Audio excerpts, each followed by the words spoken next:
ഇനി പള്ളിയിൽ പോകാതെയും കുർബാന കാണാം. മൊബൈൽ ഫോണിൽ അടക്കം കുർബാന ലൈവായി കാണാൻ ആൻഡ്രോയിഡ് ആപ്ലിക്കേഷൻ തയ്യാറാക്കിയിരിക്കുകയാണ് പുതുപ്പള്ളി സെന്റ് ജോർജ് ഓർത്തഡോക്സ് പള്ളി.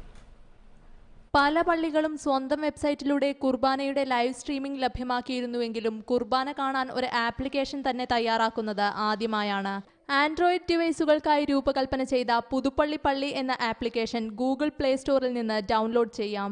വെബ്സൈറ്റുകളിലെ ലൈവ് സ്ട്രീമിംഗ് ഡെസ്ക്ടോപ്പുകളിലും ലാപ്ടോപ്പുകളിലുമായിരുന്നു സൗകര്യപ്രദമായി കാണാനായിരുന്നതെങ്കിൽ ആൻഡ്രോയിഡ് ആപ്പ് വന്നതോടെ മൊബൈൽ ഫോണുകളിലും ടാബുകളിലും കുർബാന സുഗമമായി കാണാം. കോട്ടയത്തെ ഗ്രീൻ പിക്സൽ ടെക്നോളജീസ് ആണ് ആപ്ലിക്കേഷൻ തയ്യാറാക്കിയത്.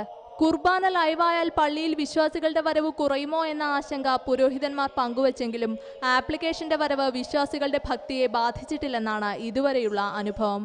പള്ളിയിൽ വരാൻ പറ്റാത്ത സാഹചര്യം, വിദേശത്തുള്ളവർ എന്തെങ്കിലും സാഹചര്യത്തിൽ പള്ളിയിൽ വരാൻ പറ്റാത്തപ്പോൾ മാത്രമേ ഇത് ഉപയോഗിക്കാൻ സാധ്യതയുള്ളൂ. സിംഗപ്പൂരിലുള്ള നമ്മുടെ മെയിൻ സെർവർ വഴി 13 കൺട്രീസിൽ സെർവറുണ്ട്. അങ്ങനെ അതുവഴി ലോകത്തുള്ള എല്ലാവർക്കും കാണാൻ പറ്റുന്ന രീതിയിലാണ്. വിദേശത്തുള്ള ഇടവകാംഗങ്ങളാണ് ആപ്ലിക്കേഷനെ പ്രധാനമായും ആശ്രയിക്കുന്നത്.